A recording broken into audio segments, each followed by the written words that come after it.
much.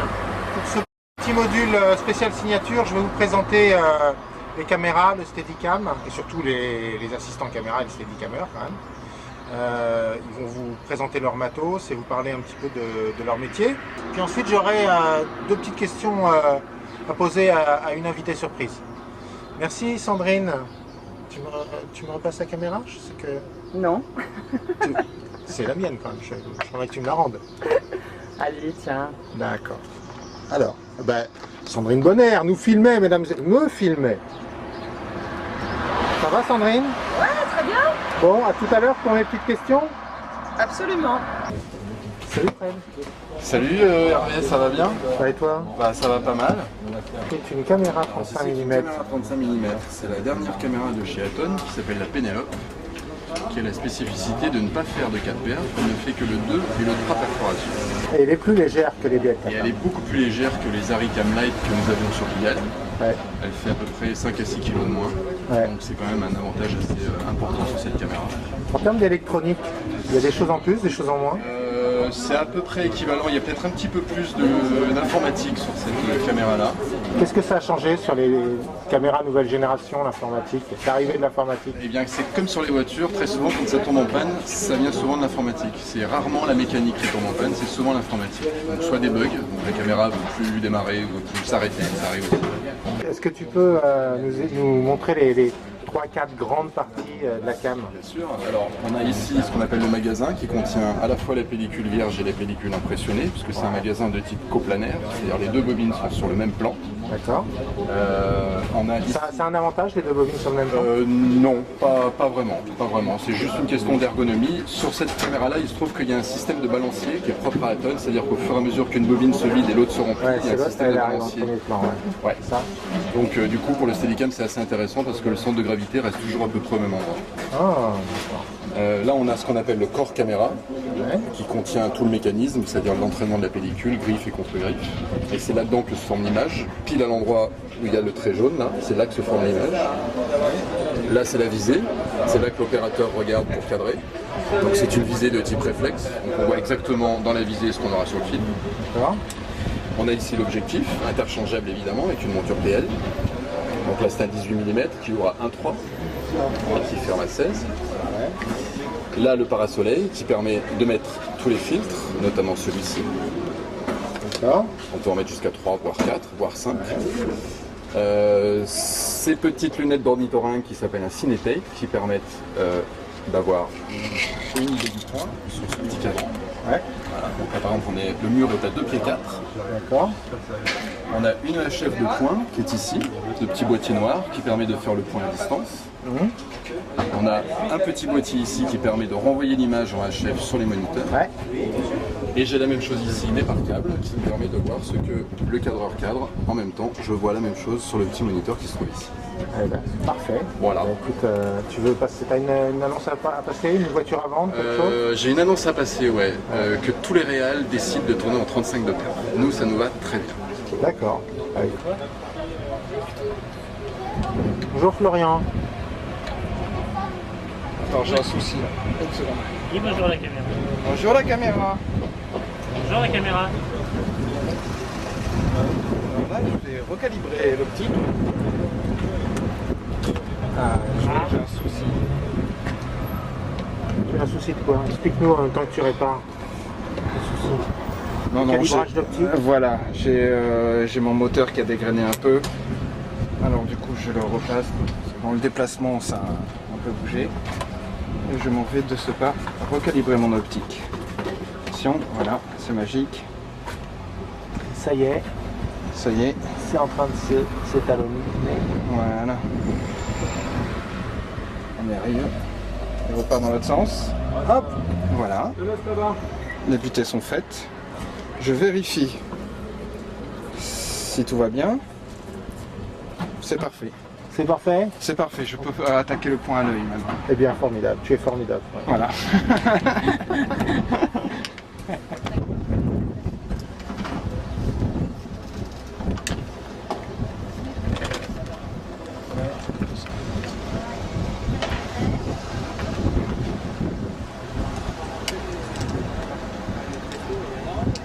Petit Thibaut, tu peux expliquer à nos chers auditeurs, téléspectateurs, scudeurs, ce que tu es en train de faire?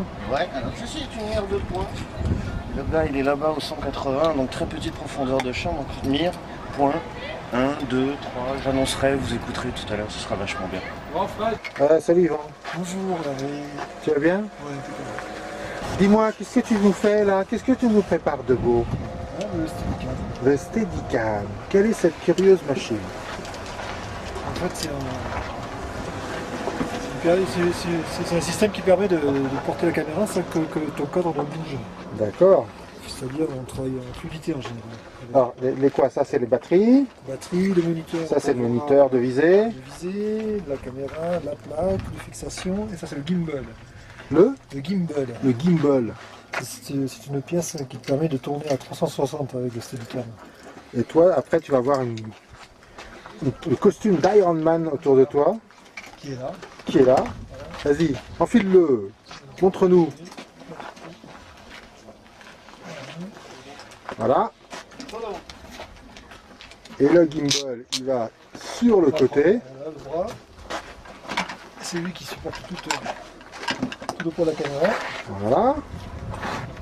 En fait, c'est lui qui fait tout. Bien. Ouais, bien sûr. En fait, tout le poids, pour résumer sérieusement, le poids de la caméra se reporte du coup grâce à cet appareillage Voilà. sur ton dos. Sur mon dos.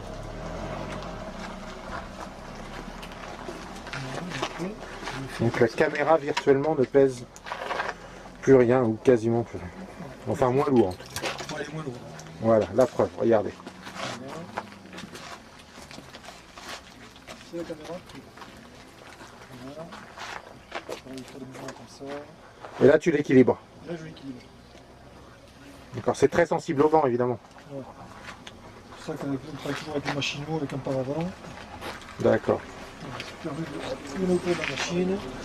Très bien. Ben écoute, je vais te voir à l'œuvre. Voilà.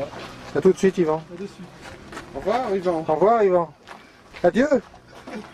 Tu vas commencer le plan en haut là-bas de la montagne là. Est-ce que tu as mis tes chaussures de cette nuit?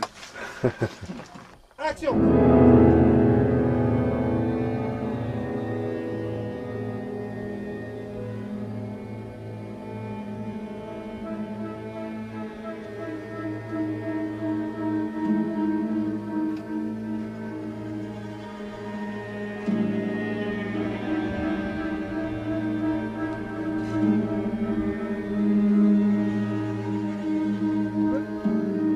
Moteur demandé.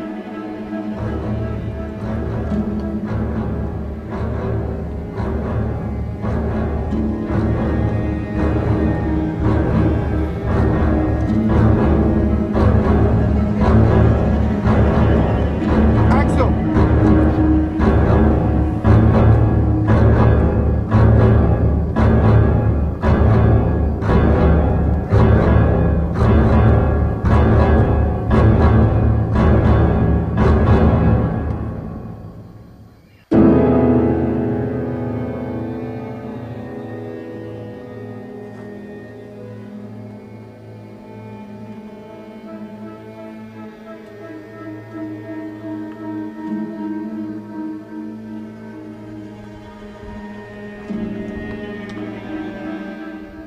Sandrine, rebonjour. Bonjour. Tu vas bien? Ouais, ça va, ouais. Bon. On va tourner une petite scène tout à l'heure là. Ouais, on va T'as hâte de la tourner. tourner dans la grotte, hein? J'ai hâte de la tourner, j'adore les grottes. Bon, dis-moi, je voulais te poser une ou deux questions sur ton rapport à la technique et en particulier comment tu fonctionnes sur le plateau avec les caméras. Est-ce que tu as conscience, je sais évidemment tu as conscience du placement des caméras, mais est-ce que ça influe sur ton travail, sur la façon dont tu envisages une scène?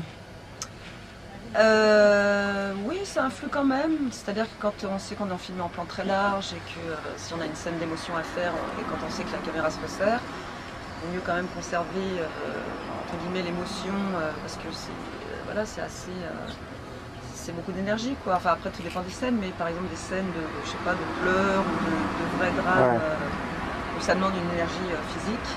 Je trouve qu'il faut la donner là où on est le mieux vu, entre guillemets, Au bon moment, ouais. Au bon moment, voilà, Ouais. c'est une manière de... Mais donc s'engager. filmer à deux caméras comme on le fait là, Ça change des choses.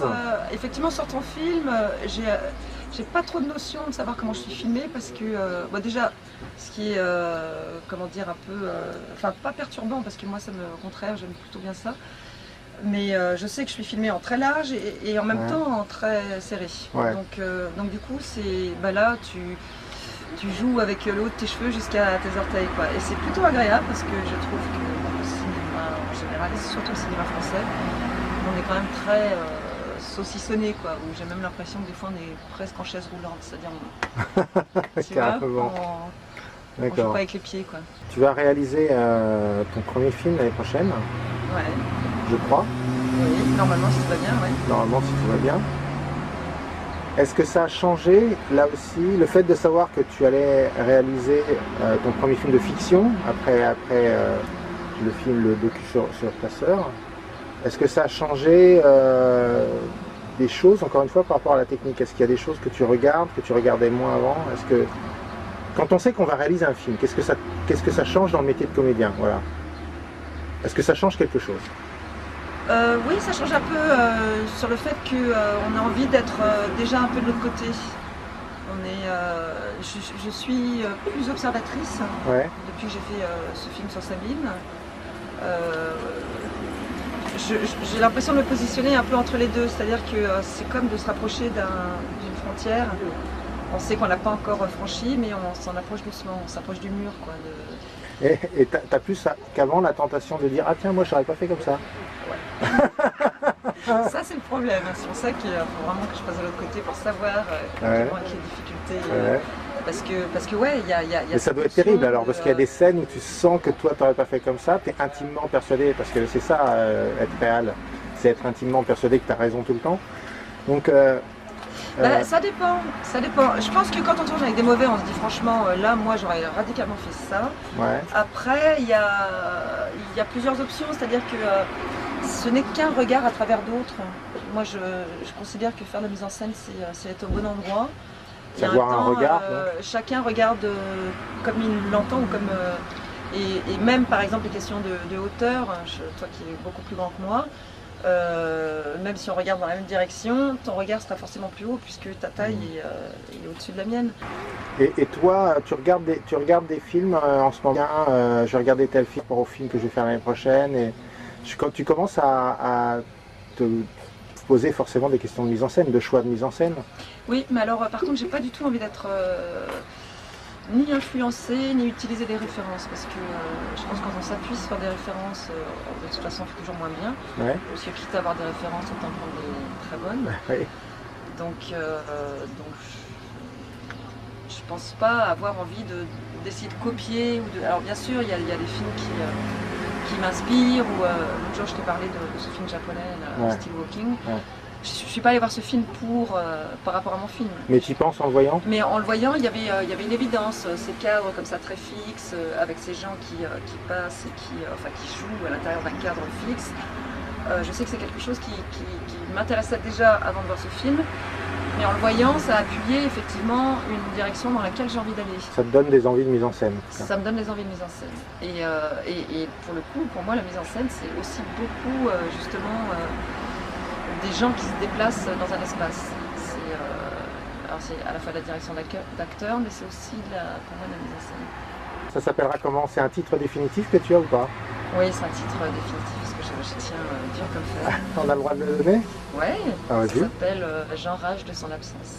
J'enrage de son absence. Qui est une phrase d'un livre de Jérôme Tonnerre, le scénariste avec qui j'ai écrit le scénario.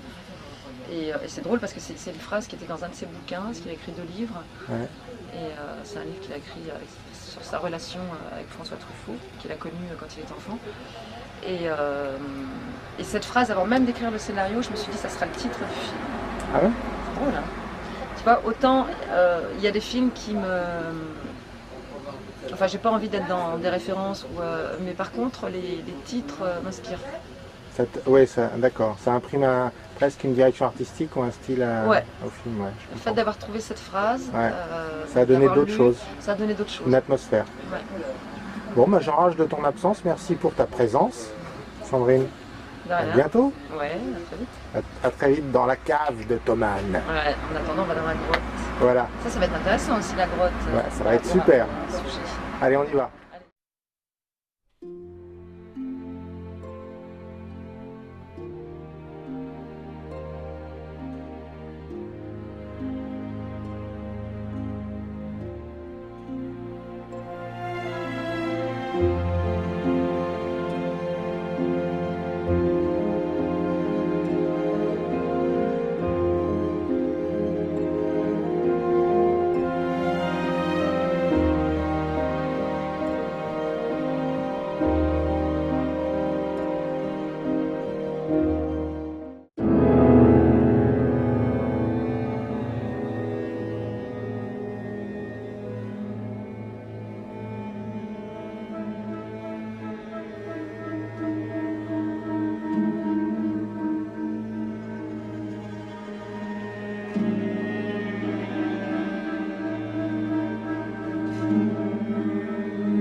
C'est vous le cimetière, les corps et les autres, c'est ça? Ouais, c'est moi.